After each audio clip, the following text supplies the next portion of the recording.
अस्सलाम वालेकुम नाज़रीन, गुज़श्ता रोज़ नवाज़ शरीफ साहब की तकरीर आपने सुनी होगी और उनका जो काम था उन्होंने पूरा कर दिया है। इंडिया में इस वक्त बहुत ज़्यादा खुशी का समा है। अब इस बीच एक कॉल मौसूल हुई थी नवाज़ शरीफ साहब को इस जलसे से तकरीबन एक दिन पहले। उसकी अंदरूनी कहानी नाज़रीन मेरे तक पहुंची है। मेरे इंतहाई बावसूख ज़राए ने मुझे इस कॉल की अंदरूनी कहानी जो है वो बताई है। और कल के जलसे के बाद मरियम नवाज़ की जानिब से भी नवाज़ शरीफ साहब को कॉल की गई है, कुछ गिले शिकवे किए गए हैं और इसके साथ साथ मौलाना साहब काफ़ी बरहम दिखाई दे रहे हैं। कल के जलसे के बाद नवाज़ शरीफ साहब की साहिबजादी मरियम नवाज़ भी काफ़ी गम और गुस्से का शिकार रहे और इसके साथ साथ बिलावल भी नाराज़ हैं।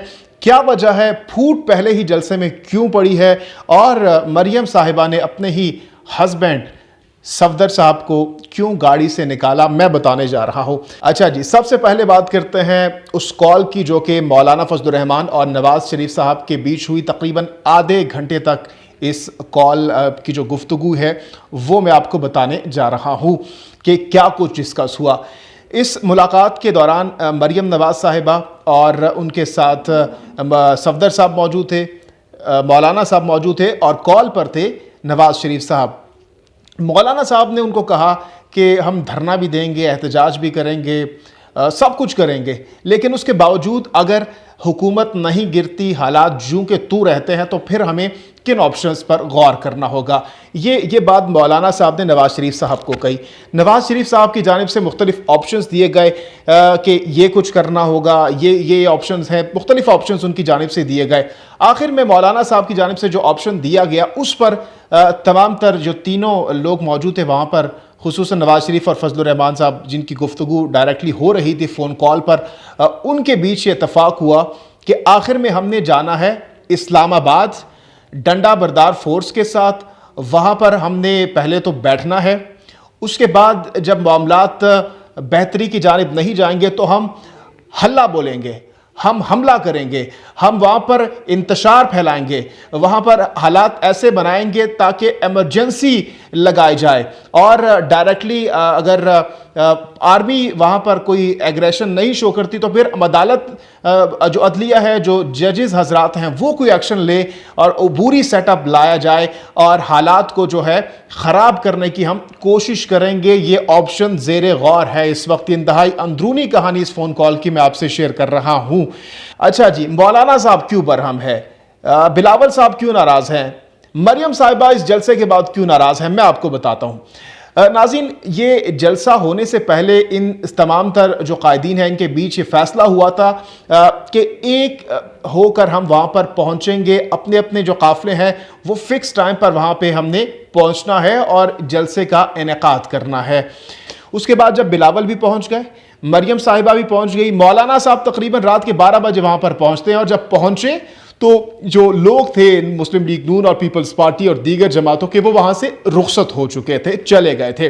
जिसके बाद मौलाना साहब बहुत ज़्यादा गुस्से में दिखाई दिए और जब खाली पंडाल के सामने उन्होंने एड्रेस किया तो वो बहुत ज़्यादा नाराज़ थे, बरहम थे। अच्छा जी, मरियम साहिबा क्यों नाराज़ थी? मरियम साहिबा इसलिए नाराज़ थी कि उनकी जानिब से कहा गया कि मौलाना साहब ने कमिटमेंट की थी कि वो हमारे साथ होंगे और इकट्ठे हम वहाँ पर स्टेज पर बैठे होंगे जब तकारीर हो रही होंगी, तो मौलाना साहब जानबूझकर जो है वहाँ पर लेट पहुँचे हैं, तो इसलिए उनकी जानिब से शिकवे किए गए। यही शिकवा बिलावल साहब का भी था। बिलावल साहब भी कल काफ़ी ज़्यादा हमने देखा कि एग्रेसिव मूड में थे, लेकिन उस दौरान जब वो खिताब कर रहे थे तो उनके जो अहम रहनुमा है वो उनकी कान में कुछ सरगोशियां करते हुए दिखाई दिए और उनको कहा कि थोड़ा सा हाथ हौला रखें, क्योंकि ज़रा ये बता रहे हैं कि पीपल्स पार्टी इस वक्त इनडायरेक्टली अंदरूनी खानाजात में इस्टेब्लिशमेंट के साथ रवाबित में है और राब्ते में वो इस वक्त है, क्योंकि पीपल्स पार्टी कभी भी ये नहीं चाहेगी कि वो इस्तीफ़े दे, क्योंकि इस्तीफ़े अगर वो देगी तो सिंध की हुकूमत उनके हाथ से निकल सकती है। अच्छा जी, अब आते हैं कैप्टन सफदर की तरफ कि उनको गाड़ी से निकाला गया, मरियम सफदर की जानिब से क्यों निकाला गया। नाज़रीन, उनकी गाड़ी में अबसार आलम साहब थे, मोहम्मद ज़ुबैर साहब थे और ड्राइविंग सीट पर मोहम्मद सफदर साहब थे, कैप्टन सफदर साहब थे जी। تو جب یہ لوگ جا رہے تھے تو اچانک سے مریم صفدر صاحبہ کے مائنڈ میں بات آئی کہ جو لوگ ہیں وہ یہ نہ ہو فیڈ اپ نہ ہو جائیں، کیونکہ سینئر پولیٹیشین یا سینئر کوئی رہنما ان کے ساتھ اگر ہو تو زیادہ وہ بوسٹ اپ ہوں گے، ان کا جو جذبہ ہوگا وہ زیادہ دیدنی ہوگا۔ تو انہوں نے ان کو کہا کیپٹن صفدر صاحب کو کہ وہ باہر جائیے، باہر عوام میں پبلک میں ان کے ساتھ جلسہ گاہ کی جانب سفر کیجیے۔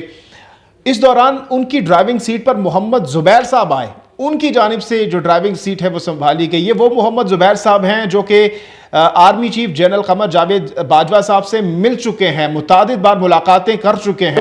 جمہوریت انہوں نے لگائی ہوئی ہے، یہ جمہوریت کی بات کرتے ہیں۔ آج عمران خان صاحب نے ان کو صحیح طریقے سے ان کی پھینٹی لگا دی۔ یہ 11 جماعتوں کا جو احتجاج تھا، جو 11 رہنماؤں کی جانب سے یہاں پر خطاب کیا گیا، ایک عمران خان صاحب نے صرف 30 منٹ کے خطاب میں ان کا بھانڈا پھوڑ دیا اور ان کو جواب دیا کہ یہ چور کی باتیں کرتے ہیں، چوری کی باتیں کرتے ہیں۔ ایک چور کیا چوری کو ختم کرے گا؟ ایک ڈکیت کیسے کسی ڈکیتی کو ختم کر سکتا ہے؟ ایک کرپٹ شخص کیسے کرپشن کو ختم کر سکتا ہے؟ تو یہ ناظرین باتیں ہیں جو کہ بہت زیادہ ریڈیکولس لگتی ہے، مزے کا خیز لگتی ہے جب ایسے لوگوں کی زبانوں سے ہم سنتے ہیں۔ اچھا جی، آخر میں محسن داوڑ صاحب کی جانب میں آؤں گا۔ محسن داوڑ صاحب کو گزشتہ روز کے جلسے میں انوائٹ نہیں کیا گیا تھا۔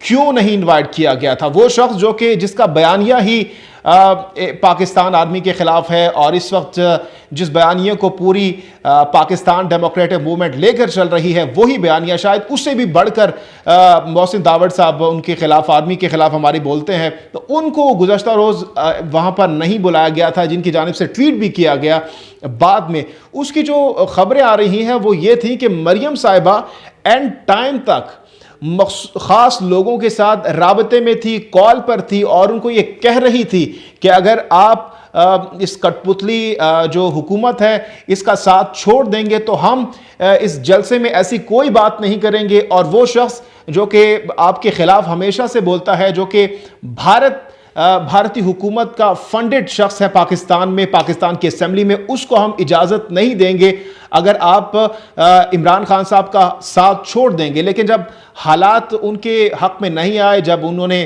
صاف انکار کر دیا، تو اس کے بعد انہوں نے نواز شریف صاحب سے باقاعدہ طور پر رابطہ کیا کہ حالات جو ہے ہمارے حق میں نہیں ہے۔ تو اس کے بعد غصے میں آ کر نواز شریف صاحب نے تقریباً 5 سے 6 دفعہ ہمارے موجودہ آرمی چیف صاحب کا نام لیا اور ان کو میلان کرنے کی، ان کو بدنام کرنے کی کوشش کی، جو کہ بھارتی ایما پر سب کچھ کیا گیا۔ اور بھارت اس وقت پاکستان کے 3 دفعہ ہمارے وزیر اعظم رہنے والے شخص کو اپنا شہری کے طور پر اس کو وہاں پر گردان رہی ہے، اور ان کو ایسے پروموٹ کیا جا رہا ہے جیسے وہ کسی بھارتی شہر کا یا بھارتی لوگوں کا وزیر اعظم ہو، اور پاکستان کے خلاف وہ، پاکستان کی فوج کے خلاف وہ بھارت کی نمائندگی کے طور پر وہاں پر زہر اگل رہا ہو۔ یہ بات گزشتہ روز تو کنفرم ہو گئی ہے کہ جو سابق وزیر اعظم محمد نواز شریف صاحب ہیں، ان کا جو کیریئر ہے ختم ہو چکا ہے، اور ان کی جو پاکستان میں پولیٹیکل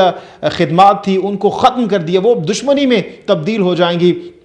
اور تو اور جو نون لیگ کے اپنے کارکن ہیں، اپنے جو رہنما ہیں، وہ بھی اس وقت بہت زیادہ ناراض دکھائی دے رہے ہیں، کیونکہ نواز شریف صاحب نے حدیں پار کر دی ہیں۔ الطاف حسین صاحب کی ہم بات کرتے ہیں، لیکن الطاف حسین صاحب کو تو انہوں نے بہت پیچھے چھوڑ دیا ہے، بہت پیچھے چھوڑ دیا۔ الطاف حسین صاحب نے تو کبھی موجودہ آرمی چیف کا نام نہیں لیا تھا، وہ انڈائریکٹلی ضرور کہتے تھے، لیکن انہوں نے تو باقاعدہ طور پر ٹارگٹ کیا اور کہا کہ یہی قصوروار ہیں، یہی پورے ملک میں جو غربت ہے، بے روزگاری ہے، مہنگائی ہے، کرپشن ہے، جو بھی کچھ ہو رہا ہے، آرمی چیف صاحب ذمہ دار ہیں۔ تو یہ کوئی بھی جو محب وطن پاکستانی ہے وہ نہیں کر سکتا۔ امید کرتے ہیں کہ آنے والے دنوں میں، جیسا کہ وزیر اعظم عمران خان صاحب نے کہا کہ ان ڈاکوؤں کو، ان چوروں کو، ان کرپٹ لوگوں کو میں اب نہیں چھوڑوں گا، تو ہماری بھی گزارش ہے نیب سے اور جو متعلقہ ادارے ہیں کہ ان لوگوں کو کڑی سے کڑی سزا دی جائے، تاکہ کوئی جرت مستقبل قریب میں نہ کر سکے ایسی کوئی کارروائی، ایسی کوئی کرپشن، ایسی چوری، یا پاکستان کے عوام کے ٹیکسز کے پیسوں کو ایسے مس یوز نہ کیا جائے۔ ویڈیو اگر آپ کو اچھی لگے تو چینل کو سبسکرائب کر لیجئے۔ جہانگیر خان کو دوسری ویڈیو تک کے لیے اجازت دیجئے۔ اللہ حافظ و ناصر۔